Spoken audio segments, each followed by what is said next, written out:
can't thank her enough. She does an amazing job supporting over 600 residents, and just to see all the different activities and multiple activities going on at the same time is just amazing. So thank you, Amy.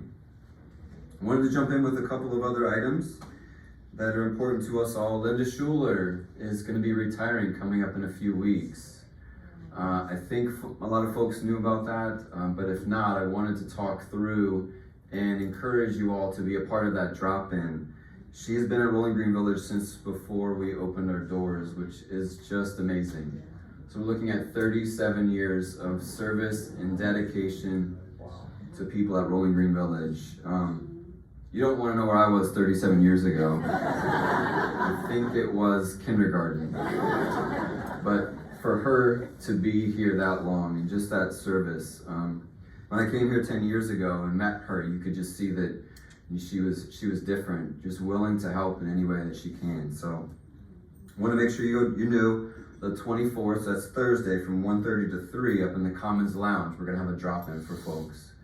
And over the last few months, as we've been talking about her planning, we've also made sure that she can continue to come and maybe be a volunteer of some sorts. And so, after you dedicate 37 years, you can't just walk away like that at one place. This is who she is. So you might see her from time to time, maybe joining a trip to be somebody along for the trip. So we do want her to continue to be welcome, and just extremely grateful for her service of 37 years. So one of the ways that we're going to honor her, which I believe she was a part in that decision, and Shannon would be here to share that, but we asked, how can we honor you? And her thought, and we wanted to ensure we worked with her, was to replace the golf carts that the clinic uses to get around campus. So just this week, we're able to purchase a new golf cart in her honor. My nickname is the Schuler Shuttle, but I don't think we're going to get that put on there. But that was the first thing I thought of. But that is how she thought was something. Again, I think it comes back to just Linda being, very much focused on what can be used the most by the most people. So making sure that Jane and Shannon and the other, there's a new nurse that's going to be coming in once Linda leaves, can get out and about and connect with all of our folks in that nice new golf cart. So Lindsay helped get it off the truck this week, and then I got to drive it around to the clinic, and then I handed it off to Jane. So it does scoot pretty quick. It's electric, but it's got some giddy up. So that was kind of neat. I was talking to Skip a little bit ago. We just got to make sure we maintain the batteries and have a place to put it. But that's pretty special. So again, making sure folks knew about that, the retirement drop-in for her coming up on Thursday the 24th. I want to jump in with a couple of my updates and make sure that we have time to open up for some questions and make sure I do good on timing. So, speaking of the clinic, Shannon recently did send out a letter to you all about Linda's retirement and us looking for a replacement. And there's been some thought and discussion and looking at the type of support that's needed. And at this point in time, we've decided to not have the clinic open on Saturday. We feel that the large reason why we want nurses in the clinic is to help respond to emergency calls. And we track all of those calls. And through data, through looking over months, Shannon has felt and collaborated with Legree on this, that there was not the frequency of calls on Saturdays that we felt was necessary to have somebody here for 8 hours a day. So we're shifting those resources to the week. So this new person that's coming in for Linda will be here on Fridays, but not on Saturdays to begin with. And we're going to see how that goes. So I just want to make sure you all knew that was part of the letter that Shannon had sent out, to see if folks had any questions about that. We do plan to offer the clinics, I believe it was a blood pressure clinic, at a different day during the week. But yes, both Shannon and Jane still continue to be here full-time, and then also the new nurse will be here also Monday through Friday. If an emergency occurs on the weekend, use your emergency pendant. and that's going to be where security and a nurse or somebody from healthcare will respond. But for at least the time being, we're going to start with that approach, and we do reserve the right to change that approach in the future. But I want to see if there's any questions about the clinic or about that change. I know it's a change. Anybody? Okay. Keep moving along. I thought about this earlier today. I wanted to add it kind of at the last minute, but Bruce shared with us, and Bruce is on vacation too. Bruce shared with us last week that we exceeded 20,000 meals for the month of July served across our entire community. That's a mark that we have never seen before, which is just remarkable. So that's 20,000 meals. We have 2 kitchens. We're serving multiple people every single day. That includes guests, that includes employees, that includes all of our residents. And if you all know Bruce, you know his attention to detail. He's got that tracked down to the nth degree. So I don't know the exact number, but I know it was well above 20,000, which is something we have never done at Rolling Green Village. So I think folks have been trying to visit with them in the dining room, and we do get good feedback that, you know, our staffing is improving and we've got some new faces. We're also going to be losing a few faces because they're going back to college, which is hard. There's some really great folks that we're going to be missing here in the next few weeks. But, you know, hiring has gotten better, particularly in the kitchen. You know, Bruce said last week at our department head meeting, it feels good compared to where we've been in the last few years. So extremely proud of the work that they're doing to get to that number. And I'm sure that August will probably be pretty close, if not above that. So that's a success I wanted to share with you all from a big picture perspective that you may not know. So occupancy wise, I wanted to make sure you knew, I learned yesterday that hopefully next week David will take the final commitment, but we will have all of our apartments sold in the independent living area, which is also something to be extremely grateful for. So having only one apartment to sell for the last few weeks is amazing compared to where we were just about a year ago, with 30, 40, 50 apartments open kind of at the lowest point. So we're extremely grateful for that as well. So in the memory care area, that's where we're seeing the most opportunity for new residents to come in. So today we have 14 out of 22 residents there. So we do have 8 open rooms over there. Memory care is Evergreen Place. In Cedars Assisted Living, we have 24 residents out of 28. So we have 4 open rooms there. In the health center, we have 41 that are currently occupied out of 48. So we've had some folks pass on there. We do have, I believe, 4 upcoming admissions in the next week for the health center side. And then in the rehab area, we're also grateful to see that business continue to bounce back. So we have 17 today. We were supposed to get 2 people yesterday, but only 1 came, and we're supposed to get another one today. So there's a lot of coming and going over there. But last month we had 31 admissions for the month, which is pretty good. The most we've ever seen is, I think, 37, maybe 40-ish. And that was well before COVID. So we're getting back to those pre-COVID routine and hustle, which it's been a long time coming. We're extremely grateful to kind of turn a corner away from COVID. But we're just grateful again to have you all here as part of our community, but also having more people in these apartments and then houses helps us to further our mission and continue to offer the services and continue to make sure that our staff are taken care of. And I think having the right people here makes sure that you all are well taken care of and you all are happy. So that's pretty neat to see.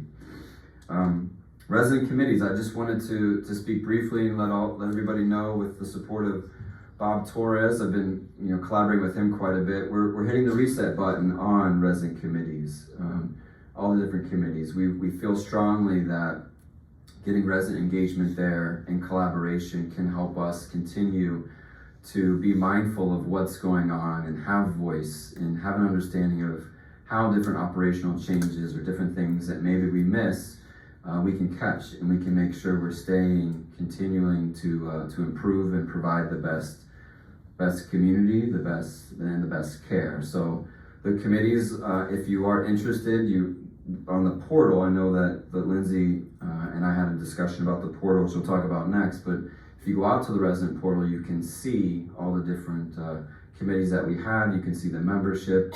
You can also express interest to those folks that are on the committee. Hey, if there's an opening or if you need some help, that you'd be able to be a part of that. But the purpose of the committee is, again, to create increased dialogue between either department heads or management as we move forward. So because of COVID, we got away from that, but we really are excited about increasing that communication, increasing that collaboration between residents and our key department folks.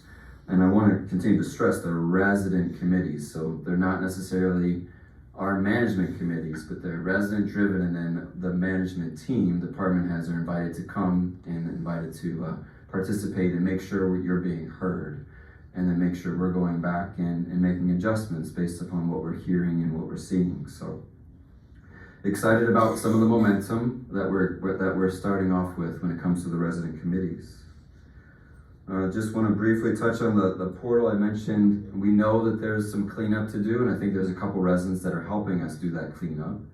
And between Amy and Lindsay, they're working with Touchtown. That's our portal software provider to try to clean it up. It seems to be a little bit unorganized, and we're learning that we can't necessarily make those edits on our own. We have to get a help ticket put in by the portal to make some of those adjustments. But we want to continue to make sure that the portal is a place that you all can go to receive information and to connect with each other. So Touchtown is the name of the provider, and we do have different department heads have access to that, but particularly Lindsay and Amy are kind of the two driving folks behind it.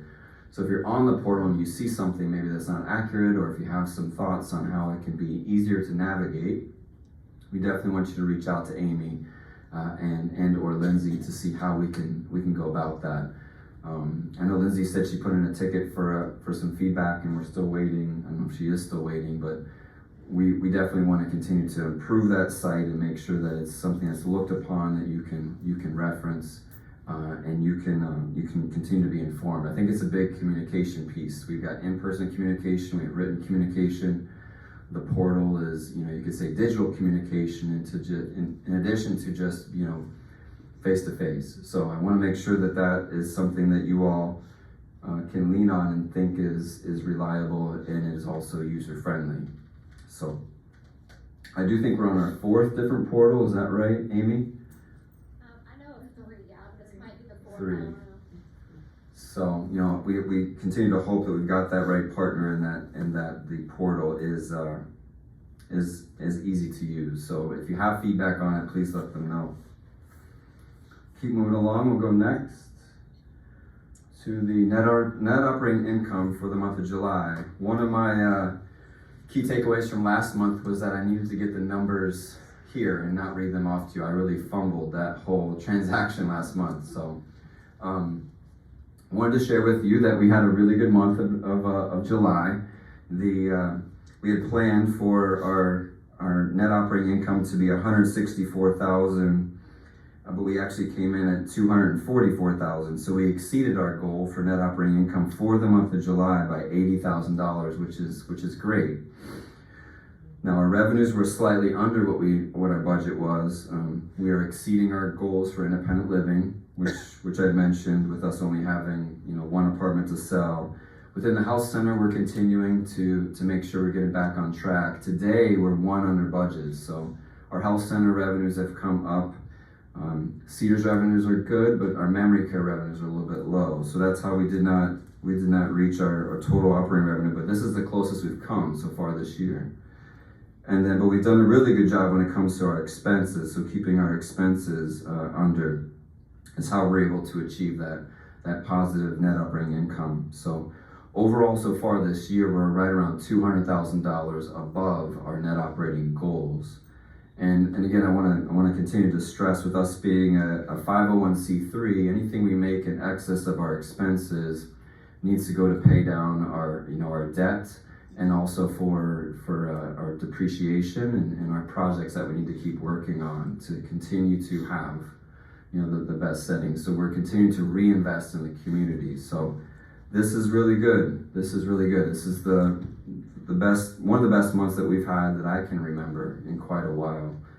So I wanted to share that with you and let you know that we're continuing to do well. This is part of our commitment to you to have an organization that continues to make good decisions, to be mindful of our expenses, and continue to reinvest. The last thing I had to share as far as a resident engagement story, and then I'll open up to some questions. I mentioned last time the story about a resident that moved from our health center to our assisted living, which doesn't happen very often. I have another story which when I was doing some rounding, a lot of folks in the health center will say, "Oh, it's nice to see you again." So I feel bad when I'm not over there and being as visible. But I was stopped last week by Denise from our activities team, and she mentioned to me about a resident who she was able to get to come out of a room. And it's an unfortunate situation with this resident who right around a year ago moved in. Her husband had come here to find a place for her and him to come temporarily. He was having surgery, but as he went in for surgery, he actually didn't recover from surgery. So his wife still continued and came to us. So this lady is working through losing a spouse, losing her house, and in some ways losing a lot of independence. So she's been with us, and we've had, she's had some ups and downs, understandably, losing your spouse unexpectedly. And moving into a place that maybe she didn't want to be to begin with. But we've continued to chip away and continue to develop relationship and rapport. And the activity team has done a great job between Alicia and between Denise. We've really been able to support her. But Denise told me a story where she actually has continued to encourage and just nudge, and over time been able to get her to come out to trivia. And she is the trivia queen. She is. We've gone from a place where she would never leave her room to now getting her to come out at least for trivia once a week. And Denise said she's really, really good. So I mentioned that Denise stopped me and wanted to share that story, and I said that's just great. I said thank you, Denise, for continuing to have that commitment, and because that piece of connection, that piece of relationship, just helps with quality of life, and she's been through some really, really rough times. So I had the chance, and after talking to Denise, I would say within 2 hours, I'm walking around and ran into her and her daughter visiting. And I just kind of stopped and said, "Hey, I heard about, Denise said you were coming out." And she just kind of lit up, and she was proud. And then I said, "Well, what about bridge?" Because I heard that she played bridge. And so I don't think I'm ready for that yet, but just to get her to come out for trivia and just to get her to connect with other people, I think it's good to share some of those stories with you all, to know that, I think a lot of times people think in the nursing home that's not where people are thriving, but we do have occurrences of that, and this is another example of that. So I think it's important for us to be aware of that. Not a lot of folks go over to the health center, but some of these stories are really pretty special, the work that we do. I'm going to pause, stop talking. I think I've been running. See what kind of questions you all have for me. Somebody's got to have a question. Skip's got the mic.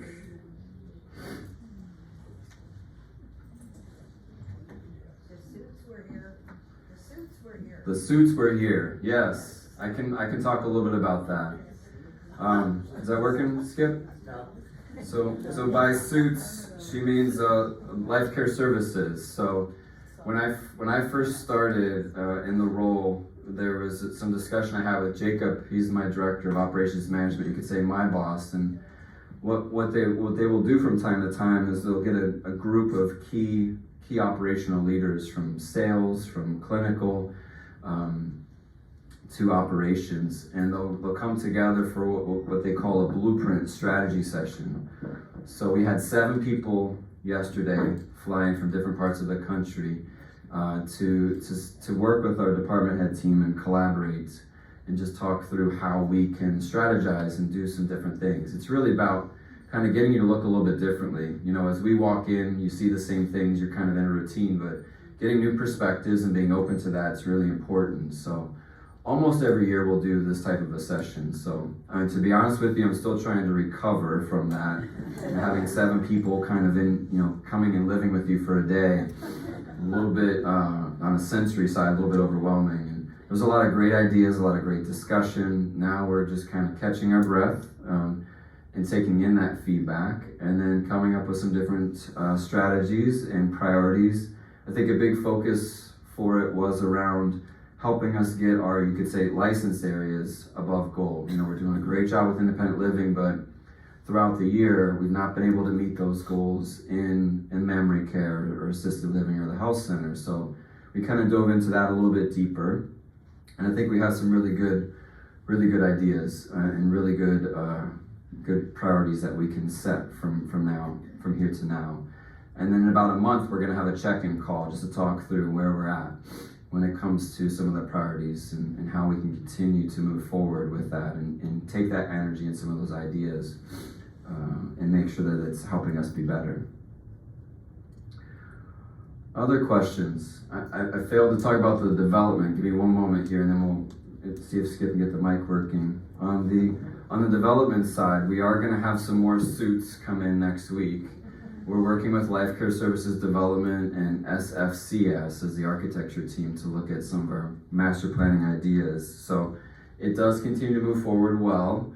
We're looking at schematic design of trying to determine if nothing has been finally decided yet, but if we do move forward, what's that gonna look like? And there's a lot of back and forth of looking at what types of units, what type of space, looking at the topography of the space that we have, looking at what are the right fees, looking at comparisons with folks in the community. So we've done a value analysis recently to see, how our value compares to some of the competitors. So we continue to move forward. No formal decisions have been made as far as the next step, but we are continuing to do a lot of work behind the scenes.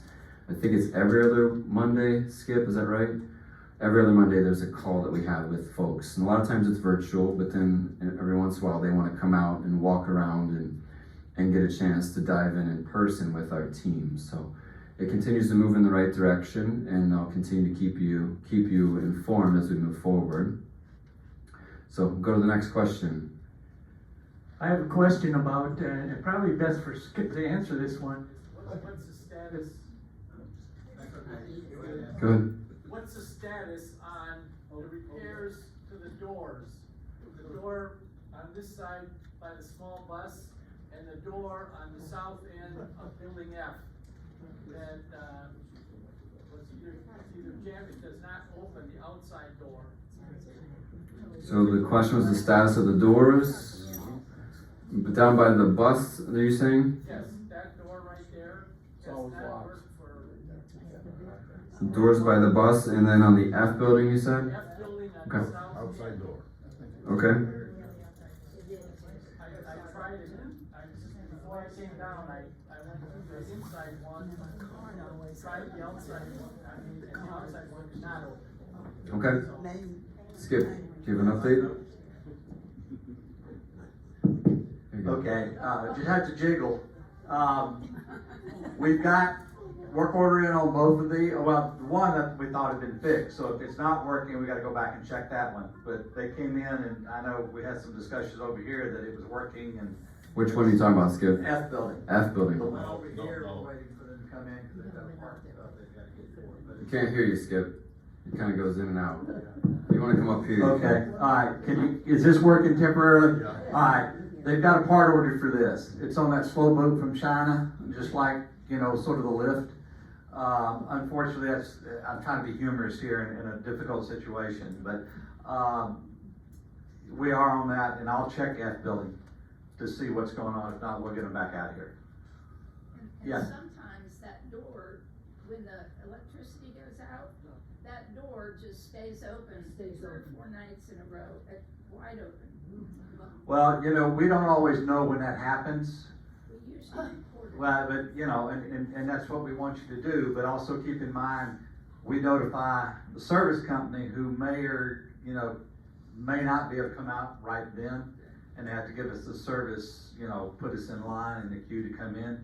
They're generally pretty good coming out within the next day, but sometimes we have run into issues that they're backed up. I did want to lend a couple of other updates in between the next question, since Skip has the mic. The fountain has been fixed. I know folks noticed that, so it is back to spraying up higher, so that's good. And then while I was a little bit late, Skip and I were visiting, and since he's been gone for a little while, the other item to share was about the waterproofing of the elevators. That has been completed, that project. So we were having a lot of moisture issues in the elevators that was causing mechanical issues. So that project has been completed, and we're grateful for your patience with that. I know in some cases, people couldn't get back to their apartments. Particularly one day was kind of fun. It was a Friday, and I had a chance to give two residents a ride on a golf cart around to their apartment because they could not get back down to the ground level to their apartments. So we're able to get the operational issues squared away with the one elevator that was supposed to have been working, but we had two elevators down. So waterproofing is complete, which has been something on Skip's list for a while. And then continuing to make sure that the rest of the elevators are working and functioning correct. So, the next question. There's one thing I want to say about the door, which probably most of the residents don't know. I didn't know about it. The other day when I got there, it wasn't working, and I didn't realize it wasn't working until it didn't open. I found out that you can push it, if you're strong enough to do it, you can push them open, which I don't think most people knew that. At least a lot now. I'm not sure that all of our little lady friends here have enough strength to do that, but they can be slid open with a little effort. And we prefer you not have to do that. But definitely, like Skip said, please let us know. Please report that. I did. We do have thank you. We do have a work order system. One of the things that I've also recognized, if you go to one that has the handicap button push, do folks have those around? Yeah. That's actually a battery. So it's not hardwired, is that correct? So it's not hardwired. So sometimes the battery behind that button goes out. So we want to be mindful. Again, let us know. We don't always know if the battery goes out, but if you go up to one of them that has the button and you push that button and the door doesn't open, it may be that battery needs to be replaced inside of that little box. But if you use your key card, it should automatically open. But if it doesn't, we need to know so then we can try to fix it or have the organization come out that works on the doors to come out. I know doors are a headache, and I'm amazed at how well I think they have worked. The totality of all the different doors and all the coming and going, I think that you could say our open rate is probably good, but when they don't work, we need to know. We want to get them fixed as soon as we can. Other questions?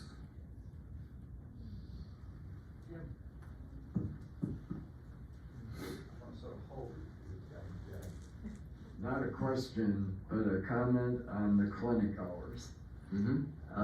Looking at the utilization was important and definitely the way to go, but I can see a problem of not having someone in touch from 3 p.m. on Friday until they open on Monday morning.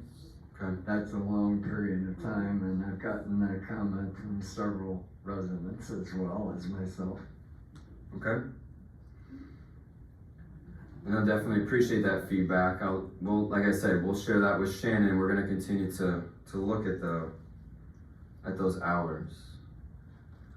What is the status of the chapel at this point? What's the status of the chapel at this point? Okay. Yeah. So the status of the chapel, we're kind of at a holding pattern. We're waiting on the planning department with Greenville County to look at the final provisions of the plans that we have. I know that Skip actually had to Skip and what's the gentleman's name? Landon? Yeah. I think it's Landon. Skip and Landon actually had to go down physically to the planning commission and nudge them to kind of move a little bit forward and make sure they had us in the queue. So we're still kind of in a holding pattern there. We are still hopeful to continue to move forward. We're also working with the Rolling Green Village Board of Directors to make sure that they're informed of where we're headed with the project. So we're still kind of in a holding pattern as we move forward. I know that Jane is no longer here. I know she was a critical piece of that team. The position has been posted internally and we'll be posting it externally. I met with a gentleman from Michigan a couple weeks ago, Lindsay and I did, to kind of talk about how we can ensure that the next person is set up for success. So we're gonna make a couple of modifications to the job description and then put that position out for bringing somebody in to help us continue when it comes to fundraising. But right now we're still kind of in a holding pattern as far as the chapel. We haven't really had too much movement either way. Other questions? Yes, issue of the clinic hours and access has come up. And it occurred to me that since we have the physician's assistant from Prisma on board and have an affiliation with Prisma, in the letter that we received, we were sort of referred to the nearest urgent care center or emergency room if, on the weekends if problems came up.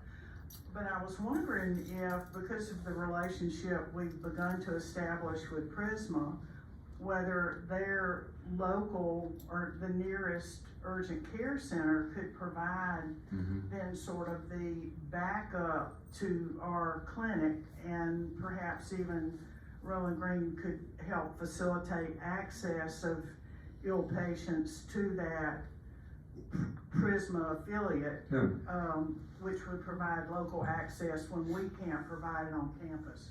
It's just an idea to explore. I think I know we visited a little bit earlier. I think it's a great thought. I think Prisma has been a great partner of ours since they came in, and I helped to facilitate that partnership, which I think has really, really helped us. But I think it's a great point to see if they are open to that.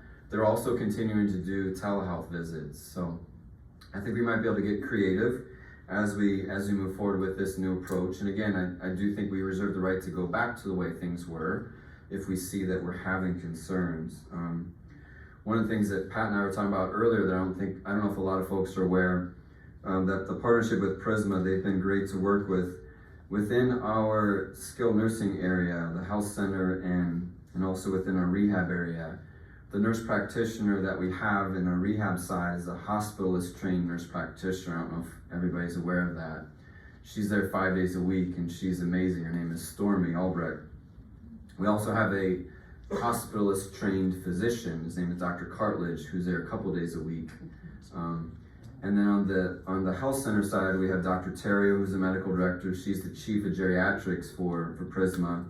And we also have Allie Brooks, who's a nurse practitioner who's here 5 days a week. So we've got great support from those folks. Asha is the nurse practitioner that's down in the clinic 2 days a week. And they've opened up to having more time and more hours, as long as the demand is there. Not everybody wants to switch providers, and that's okay. We're not saying that you have to, and we don't get any money for referring them to them, but we feel it's a service that we can provide in a space and in some ways make your life a little bit easier if we can. So we think that it's a great partnership.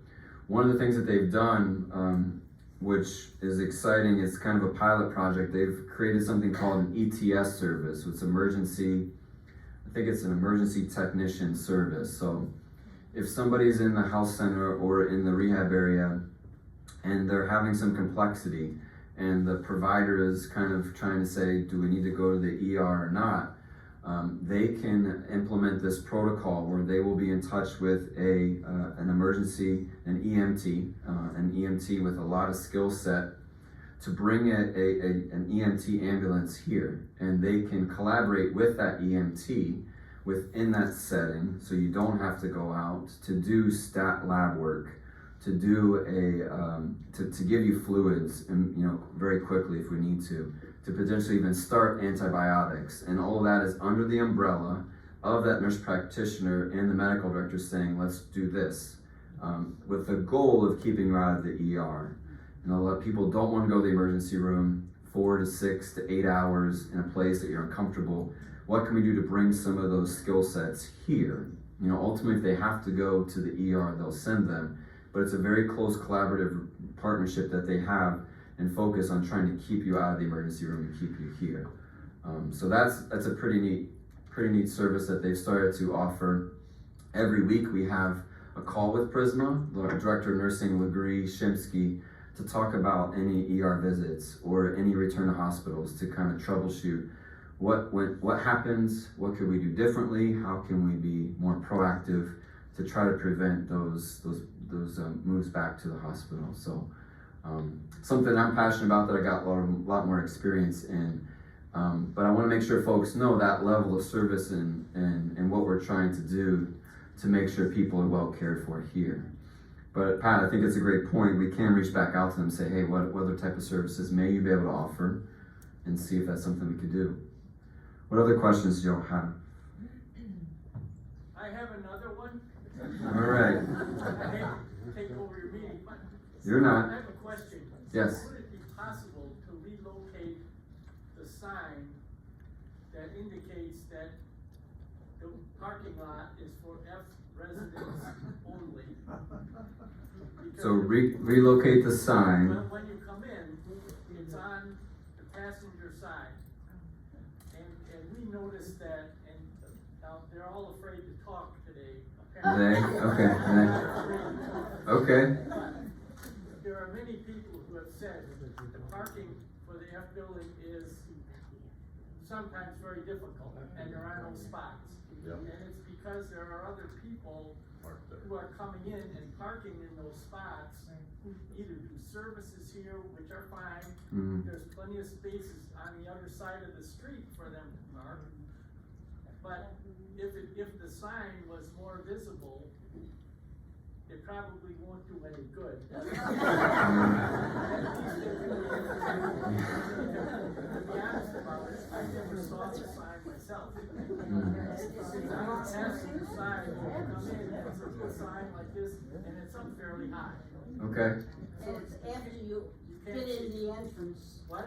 It's after you get in the Yes, entrance that and you you're see past, it. right, so any of these other people who've been complaining about the parking could jump up and raise their hand. All right. Nobody's jumping, but I see one hand. That's good.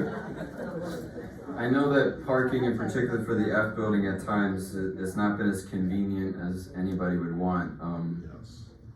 So I think that is definitely something we can look at. I can get with Skip. I also received some feedback at the apartment cottage council about staff going too quickly, and maybe us looking at some new speed bumps. I'm not talking to Skip about that yet. But, oh, wow. Wow, that's the response we got from some of Bob's bad jokes. So, but there was an idea about maybe some speed bumps would slow folks down. You know, I felt that it's best mentioned at the department head meeting. Please speak with your staff about slowing down, coming through the parking lots, and also about cutting through in the cottage areas. People think that that's saving them a lot of time, which it's really not. Most people are going to empty out on Roper Mountain or Pelham or Woodruff Road, and they're not getting anywhere quicker. But that's just my perspective. But there has been some feedback around speed in the parking lots too. And if you see that, we need to again let us know so we can follow up with that individual, one-on-one. That includes residents.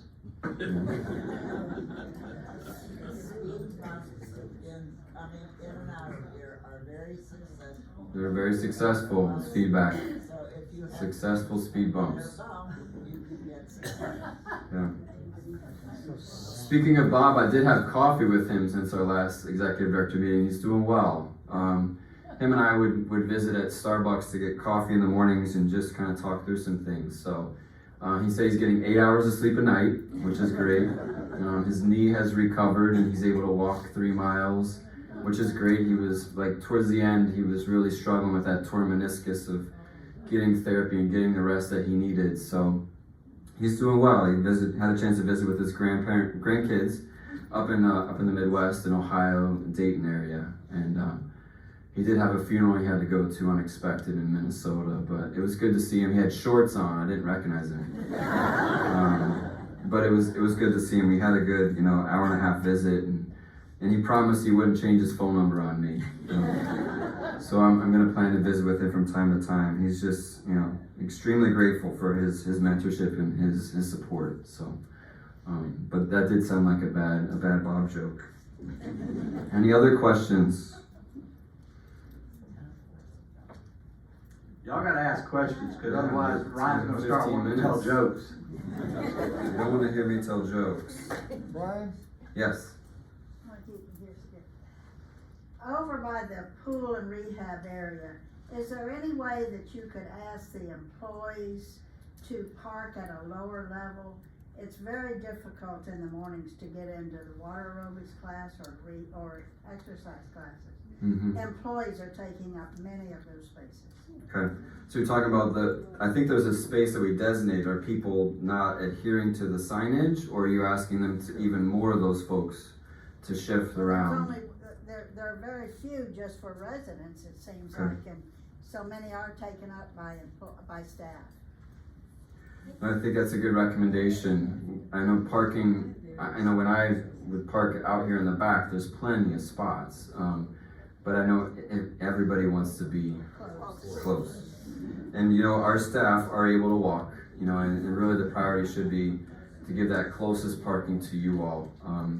I think that it's great that we're having these discussions because it shows that more people are getting down there, which is important to get your exercise in. But you're right, the parking sometimes can be a little bit tight. And the first shift starts around 7. Some of the therapy team may get here around 6:30, 6:45 to get started. And then you'll see it kind of empty out throughout the day. But yes, we can monitor that and be mindful of folks that are parking there and make sure that we're trying to free up as many spaces as we can. We do have a lot of spots also taken up by our transportation vehicles. So that's something as well maybe we look at too. Which ones really need to be there? Otherwise staff can walk a little bit if we need to free up a few other spots. Other questions? Yes.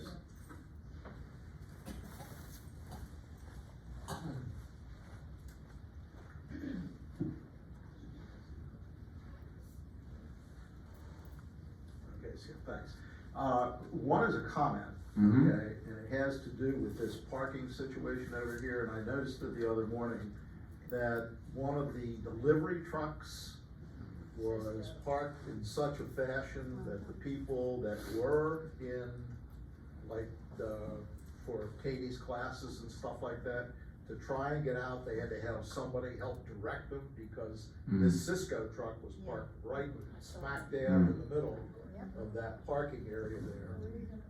Rather than, normally they back in Okay. and there's access, but this particular time it was bad. They were there for about a half an hour. The other question that I actually have is this zoning hearing which is coming up just across the road from us here. Is Rolling Green participating in that hearing? And do we anticipate any outcomes that could have an impact on us here? Yeah, that's a good question. To make sure folks are aware, a little over a week ago, I was notified and said, hey, were you aware that there's a rezoning hearing? And I don't know if everybody has been out that way, but it's off of Snipes Road where Snipes intersects with Roper Mountain. There's a small ranch, brick ranch that's there, but behind that there's kind of a field, you could say. And I think it's 23.8 acres. I've got a copy of the statement of intent that a developer is looking to put 55 and older housing there with some amenities. The way that we have read it, it looks like it would be rental, so it would not necessarily be ownership, but it is a higher density development. We do anticipate some of our team going and sitting in and being a part of the hearing. It is a little bit alarming, it's kind of in our backyard, but I think in some ways we've talked internally, talked to the suits with LCS. I sent it up to them. I talked to our attorney who assist us with some building and just said, hey, what do you read into this? What are your thoughts? And we have felt, and I talked to Ruth about it too, and Ruth's comment was bring them on.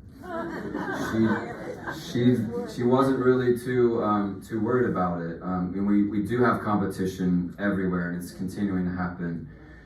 She sees it, and what I have seen, it does look like a different type of a product, a different type of a market. So younger folks that just want to rent space but have community. We have more ownership here, an entrance fee with a lot more services that are provided. It looks like they do have like a small clubhouse. There are some walking paths and the potential for a pickleball court. Those are things that we already have and have a lot more of across our campus, but it is something that we are monitoring. It sounds like there has been some contention around it because of the high density. I've heard feedback to say Roper Mountain Estates is going to have a good contingency there that's not really excited because of Snipes already being a little bit congested. They're not looking at widening the road at all, just adding one stop sign. So, when talking to the attorney, he said it just depends upon the folks on the planning council and potentially some of the folks that show up and voice concerns. There's a lot of folks in Greenville that are focused on growth, but in some situations it just depends if it does move forward or not. I was a part of a planning appointment. Skip and I went downtown. It was a number of years ago. I don't know when that was, maybe 15 or 16. Actually for where they built Top Golf. So there was a discussion that they were going to, Bon Secours was hoping to purchase to get it rezoned for a medical office building and apartments, kind of similar to what they've done at the Millennium campus. I don't know if folks that go to Bon Secours Millennium over off of Lawrence Road, and had a chance to sit in on that, and that eventually got turned down. But somebody eventually got it rezoned, and that's how they built Top Golf and now Main Event. So it's a different type of a plan. But I hope that answers your question. We don't feel it's the same market. We may feel in some ways that those folks might come to our campus if they needed assisted living or memory care, because we're not aware it's going to provide any type of health care services. But it is close, and it will change some of the traffic coming in. Well, they won't be coming for the pickleball court. They will be coming for the pickleball court. You never know. We do, again, we're talking and trying to figure those pieces out. We don't have anything in stone yet, but we really do want to execute some of the outdoor amenities. I feel strongly that's what separates us from some of our competition is the green space and being intentional about putting the right things in the right place. We did have the landscape architect come out. He gave us some really great ideas, he and she, but we can't do it all at once. But we want to be intentional and try to find ways that we can encourage our residents to be outdoors and benefit from the space that some of our competitors just can't compete with. So you never know how soon we'll be. Other questions? There's another piece of property on Snipes that I've seen advertised for an acre at a time, and I'm wondering if there was any consideration for Rolling Green purchasing that to provide a little more of a buffer from this other development that you just talked about. I'm not aware of us discussing that. I believe a couple of years ago. Are you talking about Snipes? Corner of Garlington and Snipes. Garlington and Snipes, yeah. We did have there were some discussions, and I was kind of secondary to that. It's been a number of years, and when Bob was here. We do own, how many acres is it, Skip? Just under 6. So we do own 6 acres on the corner of Snipes and Trail Oaks. That was purchased, I don't know exactly when. So we have some space there that provides some buffer. I believe when there have been some discussions, and Skip you can chime in, there was a need for a pump station. Is it a pump station? Well, they're gonna have to go put in septic systems, because there's no septic that runs along Garlington Road. They have septic, they'd have to tie into us, and, we're not willing to do that, part of, because of our expansion and stuff, but also right between, Morningside and Creekside that backs up over there is what's known as a blue line stream, which basically, there are some requirements, legal requirements, as far as putting in sewage and things like that. But the big issue is we're not gonna allow them to tie in to ours, because ours was sized based on a planned development. So I do remember that, and it was up for sale for a little while. There were some discussions, but at the end of the day, we didn't have, intentional purpose for that. And didn't have a bunch of extra money around just to kind of play Monopoly and just leave it sit there. Right now, we really don't have a purpose for those 6 acres. We do mow the grass all the time. It is green space. But at that point in time, we decided not to pursue it. There's been no other discussions around that. We do feel we have, I don't know how many acres we have that we could develop. Skip, do you know? We've got approximately about 18 to 19 that's behind us over here. Doesn't include anything out in front, but one's all the way down behind Millstead, but not all that is really developable. So again, we're not looking to be the biggest and keep developing every single piece, but we are gonna be strategic and making sure we have a purpose for a space if we did decide to move forward. Now, if y'all want to, make a donation or go over there and purchase the property and possibly make a donation to Rolling Green.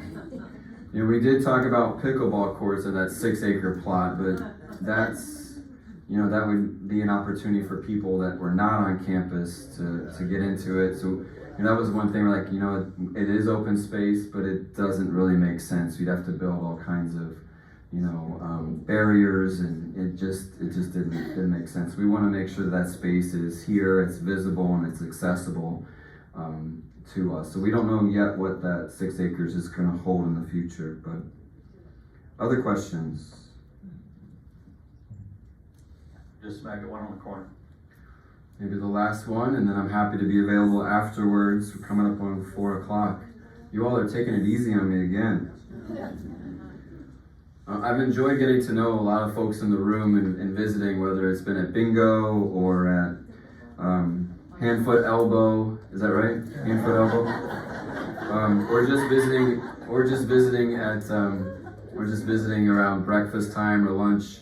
I've not been at dinner as much. We have soccer practice that started for my kids, but I'm trying to be visible and trying to bump into folks and just visit with them and make sure they get to know me a little bit and I get to know you. So working on all the names, but I'm definitely better with faces. So I've enjoyed it over the last few months. So go ahead, Skip. Just a question, again, about the medical on the weekends. I think what we're saying is that really if you have a medical emergency, you need to try to get yourself to urgent care or call 911. Does it really do any good to activate the pendant on the weekends if no one is going to respond except maybe security? Amen, brother. Yeah.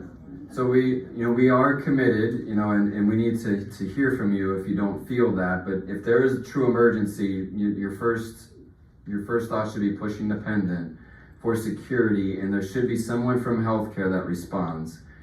So if you don't experience that, and I've talked to a resident here recently about that, you need to let us know. And we do have that commitment to you all. When as far as emergency, that nurse or security guard is going to respond. They're going to assess the situation.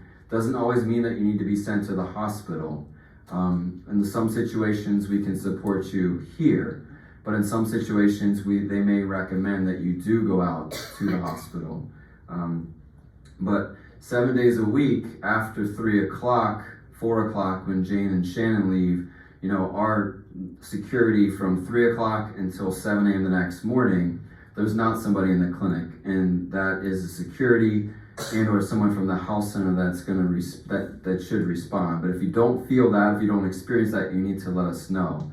and we need to follow up because that is a commitment to you all. So I just want you to be aware that that is what we continue to do. But if you experience issues or inconsistencies, you need to let us know. Ryan, Skip. Yep. I just wanna make a statement to the, last gentleman's question. I had an episode that happened on a Saturday, and I could not call for a paramedic. And by pressing my button, security came and they called a paramedic for me.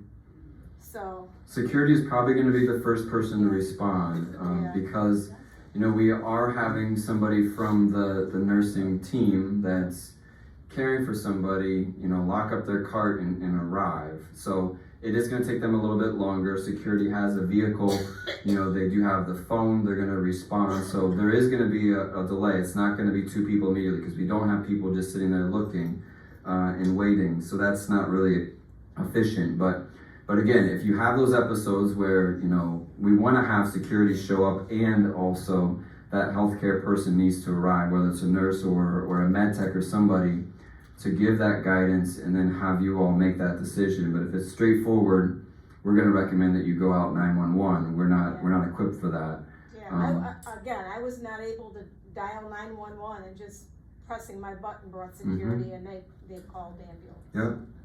You know, Skip was talking to me earlier. We do have a second shift security guard that's resigned, so we're continuing to be mindful, and we have somebody here, but there's different people plugging in and working through that over the next couple of weeks. But we do have that commitment. We do have somebody here 24 hours a day that's here to support you all. So that's why, you know, it's kind of close to coming up here. Skip and I were talking through and kind of catching up on some things since he was out of the office. Ryan, would you take one last question? Sure. Thank you very much. 2 items. Any negotiation to reduce the spectrum bill a bit? The spectrum bill. Every month. And the other one is, a number of months ago, there was a request to put handrails on the steps behind us here, and also to paint the steps with a sand style that would help to prevent slipping. Thank you. I'm not aware about the second item, but Skip and I can follow up on that. As far as spectrum, I'm not aware of us being able to reduce. I thought I'd heard that there was a small increase that was coming at some point. You know, we had a pretty good deal negotiate for you all. How long was that? I think, how many years?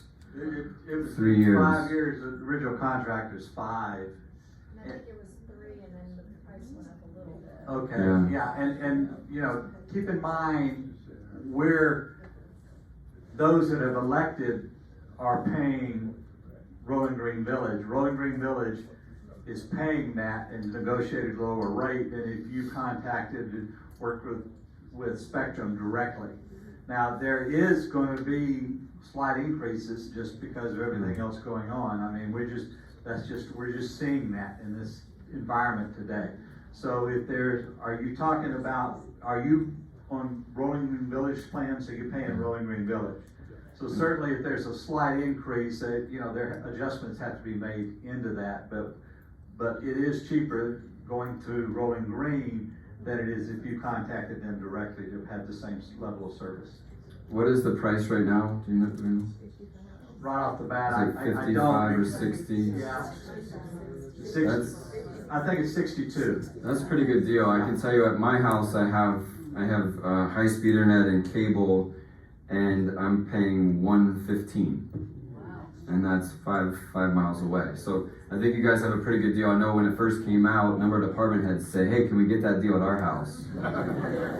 You save me $50 a month. I can go out to eat on that savings." So I know everybody's experiencing it, increasing costs, particularly at the grocery store, cost of energy, cost of housing, everything is going up. So I don't think we can deliver on that, but I think that's a good point, you know, it's just being mindful. I think we've done a good job of negotiating for that, and that's an option. You can choose to try to go outside of that and look at some different services, but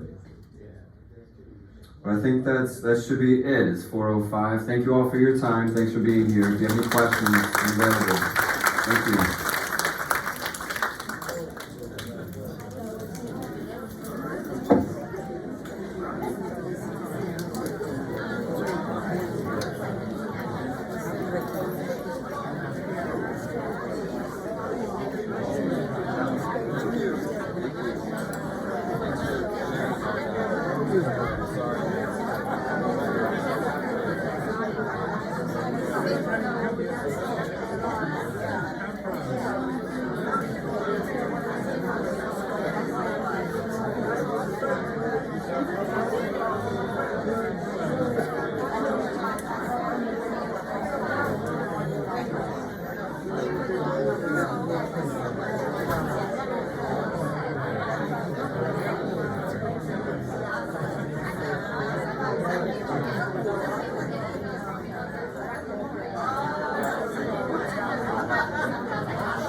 Thank you.